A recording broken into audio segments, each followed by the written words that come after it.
आणि मी जी लाडकी बहीण योजना आम्ही सुरू केली त्यामुळे मला विरोधकांनी जो रोज शिव्या घातल्या, शिव्यांच्या लाखोल्या वाहिल्या, आरोप केले, प्रत्यारोप केले, परंतु मी काही त्याच्यावर रिॲक्ट झालो नाही। मी सांगितलं तुमच्या आरोपांना मी कामातून उत्तर देईन आणि माझ्या लाडक्या बहिणी लाडके भाऊ जोपर्यंत माझ्या सोबत आहे तोपर्यंत मला कुठल्याही माईकाला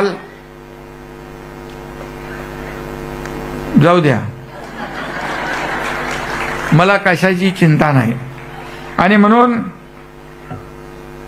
जिसके मन में खोट उसको नहीं देंगे ओट म्हणून तुम्ही लोकांनी बरोबर त्यांना दाखवलं।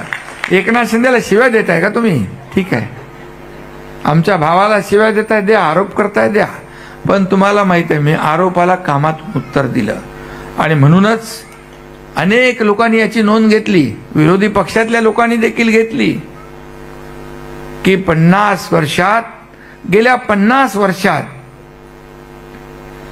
नागरी समस्या आणि या राज्यातल्या समस्यांची जाण असणारा नेता कोण असं म्हटलं तर त्याचं नाव एकनाथ शिंदे असं मी नाही म्हणत आहे, पवार साहेब म्हटले, महाविकास आघाडीचे नेते।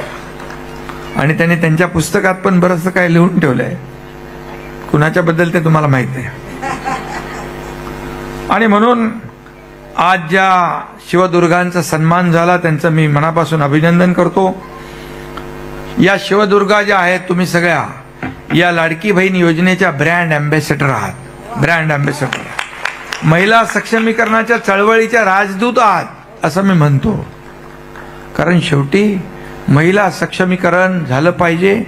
निलमताईकडे आहेत, मनीषाताई समोर बसल्या, विधान परिषद त्यांचं चालू असतं की महिलांसाठी काय करायचं, शक्ती कायदा, सक्षमीकरण काय, आणि जिथं जिथं अन्याय अत्याचार होतो तिथं तिथं माझ्या या लाडक्या बहिणी धावून जातात।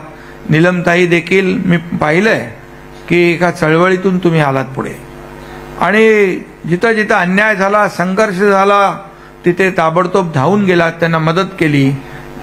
आपल्या मनीषाताई काय, आपल्या सगळ्यांची नावं मी घेत नाही, पण 100 बडकर 1 माझ्या सगळ्या लाडक्या बहिणी आहेत, कुठेही कमी नाही। आणि म्हणून लाडकी बहिणी शिवदुर्गा, आणि म्हणून तुमचा आज कार्यक्रम पण आहे ना तसा, शिवदुर्गा सन्मान, बरोबर नाव दिलंय। स्त्री म्हणजे त्याग, प्रेम, कणखरपणा आणि प्रेरणा आणि ऊर्जा। खरं म्हणजे आम्ही सहन करू शकत नाही पुरुष, तेवढं सहन करण्याची ताकद या स्त्री शक्तीमध्ये आहे। ही एक आई आहे जी संपूर्ण आयुष्यभर आपल्या मुलांसाठी झटते, ती एक बहीण आहे जी कायम आपल्या भावाच्या पाठीशी उभी राहते, ती एक पत्नी आहे, तिला आपल्या कुटुंबाच्या सुखदुःखाची चिंता असते, ती एक मुलगी आहे जिला कुटुंबासाठी काही करण्याची जिद्द असते। आणि म्हणून हेच शिवदुर्गा घर संसार सांभाळत असते, आणि प्रसंग पडला तर पदर खोचून हातात जोडा घेऊन संघर्षालाही तयार असते। जोडा काय, काही म्हणजे जेव्हा काही लागेल ते घेते हातात। आणि म्हणून मी एवढंच सांगतो, आस्था है, विश्वास है, प्यार है नारी, आस्था है, विश्वास है, प्यार है नारी, हर नाव को पार लगाती पतवार है नारी, बांधे एक डोरी से सारा परिवार है नारी, जीवन का हम सबके आधार है नारी। म्हणजे आपल्याकडे खूप ताकद आहे आणि सहन करण्याची शक्ती देखील खूप आहे। आणि बाळासाहेब म्हणायचे अबला नाही सबला, काय म्हणायचं, बाळासाहेब आपल्या महिला आघाडीच्या मागे खंबीरपणे उभे राहायचे। खरं म्हणजे जसं श्री गणेश आपला आराध्य दैवत आहे तशी आदिशक्ती दुर्गा ही आपली शक्तीची देवता आहे, आपण त्याचे उपासक आहोत। स्त्री म्हणजे त्यागमूर्ती, खऱ्या अर्थाने त्यागाचं प्रतीक आहे। आणि म्हणून माझी लाडकी बहीण आहे म्हणून विश्व आहे, आणि ही आहे लाडकी बहीण म्हणून घराला घरपण आहे, आणि म्हणून नात्यातला जिवंतपणा पण आपल्या लाडक्या बहिणीमुळे आहे। आणि तुम्ही आहात म्हणून माझ्यासारखे लाडके भाऊही आहेत, आणि त्यामुळे असाच आशीर्वाद तुमचा कायम असू द्या। तुम्ही आहात म्हणून हे आमचं लाडकं सरकार देखील बहुमतात आलंय, आणि यापुढे देखील लाडक्या बहिणींसाठी विविध योजनांमधून आपण या लाडक्या बहिणींना ताकद देण्याचं काम करू. आणि म्हणून आपण आता पाहिलं तर लाडक्या बहिणी कुठेही लाडक्या भावांपेक्षा कमी नाहीत. किती काल मी सांगितलं की आता वैमानिक आहेत, फायटर प्लेन चालवतात, रेल्वे चालवतात, मेट्रो. आम्ही याच्यामध्ये मेट्रोमध्ये मी MMRD माझ्याकडे असल्यामुळे माझ्या लाडक्या बहिणींसाठी खास आरक्षण ठेवले त्याच्यामध्ये मेट्रो चालवायला. गेल्या काही दिवसापूर्वी आदरणीय प्रधानमंत्री मोदयांनी सिंधुदुर्गात आपल्या युद्ध नौकांचं लोकार्पण केलं. युद्ध नौकेमध्ये देखील युद्ध नौका चालवणारी आपली लाडकी बहीण महाराष्ट्रातली होती. म्हणजे आपण कुठे अंतराळात पण आपण गेलो. सुनीता विल्यम वगैरे किती आपल्या देशाच्या प्रधानमंत्री पण महिला होत्या. आता राष्ट्रपती द्रौपदी मुर्मू महिला आहेत. महिला कुठे कमी नाहीत. आज आमच्या मुख्य सचिव महिला आहेत, आपल्या पोलीस महासंचालक महिला आहेत, आपल्या मुख्य सचिव सुजाता सौनिक, आमच्या रश्मी शुक्ला, आमच्या फॉरेस्टच्या महिला प्रमुखपदी महिला आहेत. म्हणजे राज्य सरकारमध्ये देखील आपण लाडक्या बहिणींना मोठमोठ्या पदावर बसवलेलं आहे. आणि म्हणून यांना बळ देणं आणि त्यांच्या मागं उभं राहणं हे आपलं कर्तव्य आहे. आणि म्हणून जे मी पाहिलं मगाशी या चित्रफितीमध्ये AB मध्ये, खऱ्या अर्थाने याचं आणखी आपल्याला याची व्याप्ती वाढवली पाहिजे. गणपती होते त्यावेळेस एक मुलगी आली होती. तिने 1500 का 3000 पहिला हप्ता मिळाला 2 महिन्याचा. तिने गणपतीला काय ते घुंगरू खरेदी केले गणपतीच्या वेळेस आरतीसाठी. आणि काहीतरी त्याच्या 10,000 मध्ये 3,000चे 10,000 कमावले. 3,000चे 10,000 म्हणजे अर्थव्यवस्थेला चालना देण्याचं डोकं पण लाडक्या बहिणींमध्ये आहे. हे छोटे छोटे पैसे 1500 रुपये काही लोकांना पैशाच्या राशीत लोळणाऱ्या लोकांना काय करणार 1500 रुपयाची किंमत.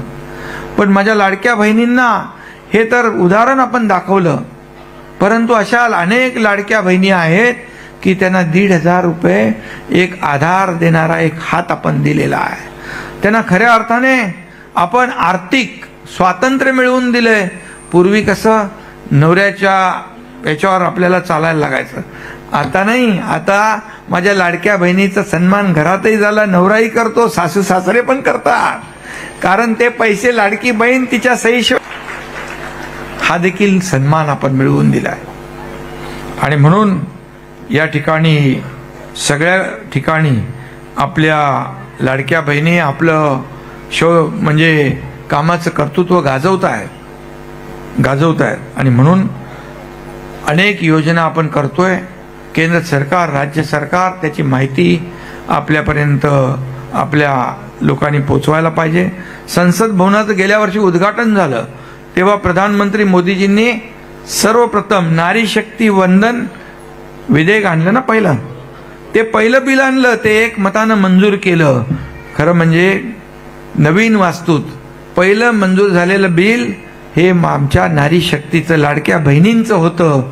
हे देखील एक मोठी गोष्ट आहे, अभिमानाची आहे. त्यामुळे राजकारणामध्ये देखील आता 2029ला काहीतरी बदल होतोय ना, 29 की आता म्हणजे आता महापालिकेत तर आरक्षण आहे 50-50%. आता 50% पेक्षा आमच्या लाडक्या बहिणी कुठं कुठं पुढे जातात 50%च्या पुढं. कारण एखादी आमची लाडकी बहीण नगरसेविका म्हणून निवडून आलेली आहे, परंतु तो वॉर्ड जर जेंट्स झाला आणि ती जर चांगलं काम करत असेल तर तिची तिकीट बदलण्याची हिंमत कुठलाही राजकीय पक्ष करत नाही. बघा कसं आहे, लाडकी बहीण लाडक्या भावाच्या वॉर्डमध्ये उभी राहू शकते, पण भाऊ लाडक्या बहिणीच्या इकडे उभा राहू शकत नाही. म्हणजे आपोआप 50%चं पुढे वाढत जाणं चांगलं आहे. आणि आता तर विधानसभा आणि लोकसभेत देखील डिलिमिटेशन होईल, त्याच्यामध्ये देखील महिला आरक्षण होत आहे. आदरणीय प्रधानमंत्री मोठा ऐतिहासिक निर्णय घेत आहेत. आणि म्हणून या सगळ्या बाबतीमध्ये ही एक विकासाची यात्रा आहे. हे महाराष्ट्राचं सरकार जे आहे हे सर्वसामान्यांना न्याय देणार आहे. केंद्राचं सरकार जे आहे हे सर्वसामान्यांना न्याय देणार आहे. गरिबी हटाव, गरिबी हटाव, गरिबी हटाव पहिले सगळे लोक नारा द्यायचे. पहिले अगोदरच्या सरकारमधले मोदीजींच्या पूर्वी गरिबी हटली का? गरीब हटला, पण गरिबी नाही हटली. पण मला अभिमान आहे 80 म्हणजे 35 कोटी लोकांना गरिबीच्या दारिद्र्य रेषेखाली वर आणण्याचं काम मोदीजींनी केलं. 80 कोटी जनतेला मोफत राशन देण्याचा निर्णय त्यांनी घेतला. तो कायम 5 वर्ष आणखी पुढे ठेवला आहे.